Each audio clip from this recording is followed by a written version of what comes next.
Reverend Dr. Ken Gordon, spiritual leader for Centers for Spiritual Living, coming with the last and final episode of our September themes for 2017, and this one is You Can Change the World, and it's given to us by Reverend Julie Schmidt, who's from CSL Napa Valley, and she's the assistant minister there. Themes and topics like this are far easier to look at when you look at it from 30,000 feet as opposed to where you're standing right now, or in this case might be sitting. You know, when you actually look at the world and look at the universe from the larger scope, what you'll see that every single individual, every single piece of it is there for a purpose and for a reason.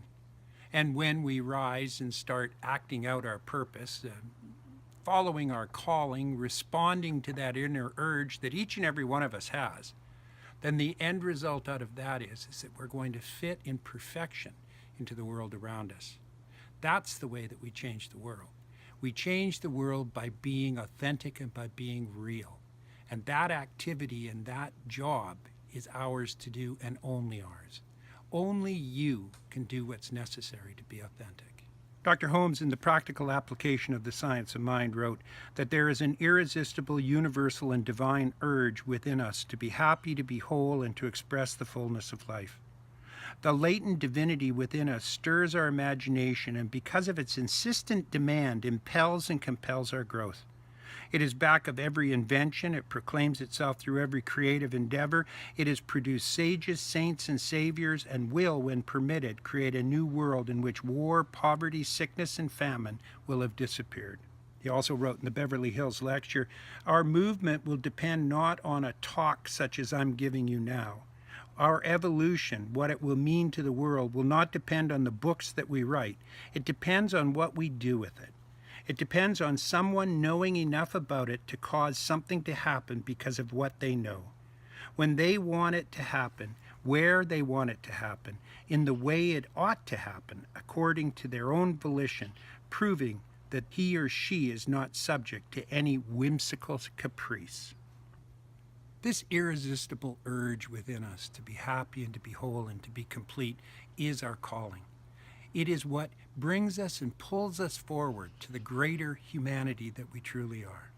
When we do that, and when we apply it in our lives, when we actually put it into activity and action, speak about it, call it out, use it, actually experience it, what happens is we become a power and a force in the universe for change for the good. And like Troward said, when you can change for the good, Spirit supports it. It draws you to it. It pulls you to it. It embraces you when you do that. That's what I've found in my life throughout it, is that when I do the thing that is the best for everyone, then the end result is that it feels good and it has a good effect in the world. Anything else is usually comes from my own block or my own stop in how I want to react or act to life around me. Our spiritual practice is to find that calling for goodness within us, to activate it and to use it in the world around us. This is how we change the world, and this is how you change the world. This is who I want you to be.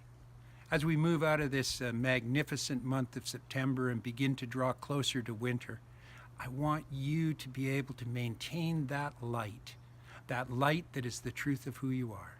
Because when you do, when each and every one of us takes our part and fits in that perfect place within the mosaic of life, what we will do is we will transform this world and create a world that works for all. God bless you. Please know that you're loved and honored. Thank you.